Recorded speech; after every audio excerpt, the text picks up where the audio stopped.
Hey y'all, happy Saturday morning rants. What do I want to talk about today? What I've been talking about for the last 24 months. Actually, probably even longer than that. I've been ranting about how criminal justice reform is going to shrink and how the field is going to shrink and how the money's going to go away. Like living through the George Floyd moment, you could just tell that like things got to a fevered pitch. Everybody was all in. And people who wasn't even genuine to this work got involved, sucked up the resources, fucked it all up, and then left. And took away all the fucking, like, momentum, particularly around foundations. So first of all, foundations are kind of fucked up anyway. They come in, they get involved, they sprinkle some money, and then they get the fuck out. But in this case, like the George Floyd moment, inspired all kinds of people to get involved in criminal justice reform who had never really done this work before. And in some ways that could be a good thing, but in other ways that could be really fucked up because then everybody gets involved. There's so much money flowing and you get all types of characters involved. And that's part of what happened, is that you had all types of fucking clowns talking about they doing criminal justice reform, and you had people fucking it up, and you had people who really didn't believe in the shit they said they believed in. And so we ended up in this fucked up place where like all this money poured in, people did some shitty work, foundations got fatigued, and now they pulling out. And the only reason I'm bringing this shit up is because like two of the largest nonprofits doing criminal justice work had to do layoffs this week, and a few small ones I know, and a couple of them just straight up have gone out of business. And that's not always a bad thing. I mean, it's a bad thing for people to get laid off and lose their jobs. But the shrinking of the field is not necessarily a bad thing if it leaves the people who are genuine to the work, and if it teaches us a lesson about how the fuck we could do things differently going forward. I mean, obviously the worry is that so many people like get scared and go running that you end up with brain drain and some of the best people disappear. So that's a bad thing, because you need really good people, really thoughtful people, really smart people if you trying to do work that's difficult and laborious and just, you know, gut-wrenching work, and like work where you can have all sorts of unintended consequences if you don't do the shit right. So in some ways, like, you don't want to lose those people, but some other people gotta fucking go. Like, I hate that some of the people sitting at the top right now are still fucking assholes and probably won't go because they ain't got no place else to go, can't get employed nowhere else. You know, y'all know who I'm talking about. Some of these people, they're not gonna find a job somewhere else making $180,000, $220,000.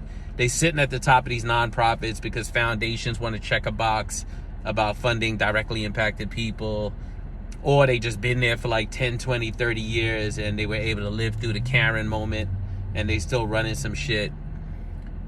Like, those people are not going to go anywhere, unfortunately, because they willing to like help foundations check that box, and they willing to play the game, and those people ain't going nowhere, and it's fucked up. I met this field with some of those people in place, and I'm sure they're going to stay in place, but it sucks up so many resources. But let's try to look for the silver lining. Silver lining is like, you got a lot of formerly incarcerated people that work in nonprofit, which was like a goal for us many years ago. But the truth is, like, that's a low fucking bar these days for people. Like, you got a job in nonprofit doing reentry work. Like, in some ways, like, success needs to look like formerly incarcerated people being able to work wherever the fuck they want to work. And for us not to be building a whole fucking cottage industry where literally the bar for success, which is a low fucking bar, is whether we've built a field so robust that we can actually hire the people we say we're trying to help. Like, if you want to help people and you want to do systemic change and generational change and help people build wealth, and I know that's not what some of y'all are trying to do, but that's what the fuck I be trying to do.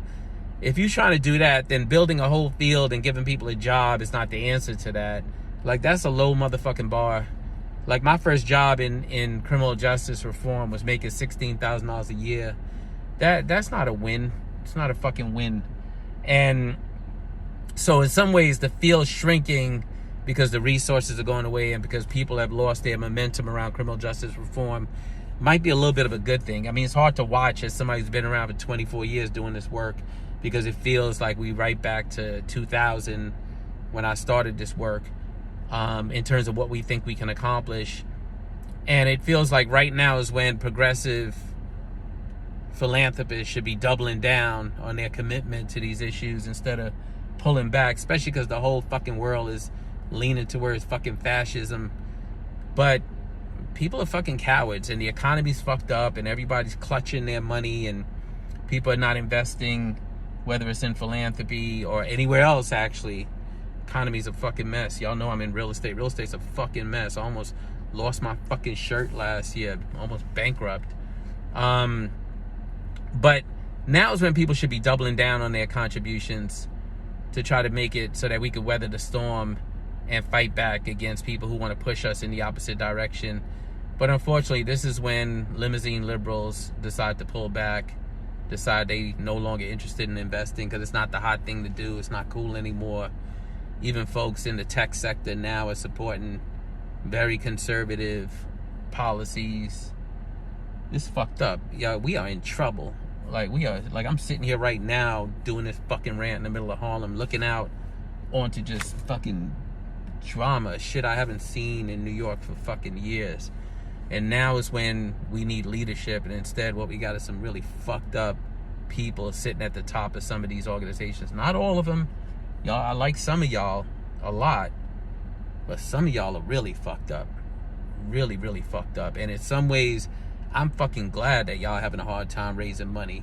Because what the fuck are y'all doing anyway? Some of y'all sitting on a ton of money, ain't doing shit. Some of y'all just grinded through all that motherfucking George Floyd money on the murder of a black man. And y'all probably can't even remember his fucking name, now that you done spent all the fucking money. And in some ways, like, y'all deserve to have your organizations dry up and go the fuck away. Or you deserve to dry up and go the fuck away. Because you a problem.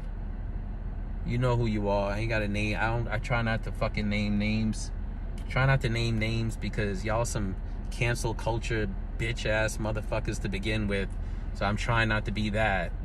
But at the same time, like, some of y'all need to be doing the layoffs. In fact, the layoffs that happened this week, I feel really sorry for the organizations that had to do it, because most of the ones I know actually are doing really good fucking work. And the ones that are not doing the layoffs yet are the ones that allowed philanthropy to pimp them out during the George Floyd moment, so they still sitting on a lot of money. They good? Anyway, I'm not even sure where the fuck I'm going with this rant, except to say, like, I'm just eager. Like, I'm not going nowhere. I've been around 24 years in this work, not trying to disappear no time soon. And I'm just eager to see where the fuck all the chips land and what this shit looks like a year or two from now. Because anybody who's really in it's going to be around a year or two from now. And I'm dying to, like, see where those people land, and see where the field lands, and see what this movement looks like after that. I'm not hopeful, though. When you think of nonprofits, whether it's criminal justice or, like, people addressing homelessness or healthcare or education or migrants or whatever, like, it all looks the fucking same. Like, you got a bunch of people who are well-intentioned, who want to do good work, who start creating some momentum. Then you got people who are directly impacted, like pushing for leadership, and then, you know, convincing people to create space for them to get resources to do the work. And then they come into leadership, and then money pours in because people get all excited because they feel like there's a movement being built. And then some people come in and they co-opt the fucking work, and the people who started the work, they get pushed the fuck out. And then the people who co-opt the work, they don't know what the fuck they doing. They just fucking living off the fucking resources that have been amassed during a time when they didn't even know what the fucking issue was about. And then finally philanthropy gets tired, shit dries up, people disappear, the world moves on, and then some other movement starts, and we do it all the fuck over again. Rinse, wash, repeat. Same shit. Sorry if I sound pessimistic. Sorry, not sorry. But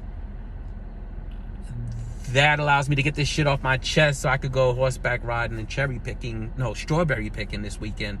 That sounds like fun. I'm gonna go to New Jersey and pick some motherfucking strawberries. Yeah, first world problems. All right, that's all I got for y'all today. This going loud. You see the sun blazing. It's beautiful outside. 79 degrees. I'm gonna go have me some fun. Got this off my chest. I don't know. I'm feeling feel bad for the organizations doing the layoffs and the people that got laid off. But at the same time, this movement just turned into something I didn't even anticipate. All right. I hope y'all have a good weekend. Y'all see I ain't got much joy for you this weekend, but I'll tell you this. Motherfuckers this week tried to steal my rainbow, try to come at me sideways. Motherfuckers who try to cancel me, literally trying to text me, call me, get on the phone with me. Motherfucker, you tried to cancel me. You ain't got no access to me. Call my motherfucking assistant so when she asks me, should she schedule something with you, I can say, get the fuck out of here. Fuck them people. Anyway, stop hitting me up. You ain't got that kind of access to me. The rest of y'all, don't let nobody steal your rainbow. Peace.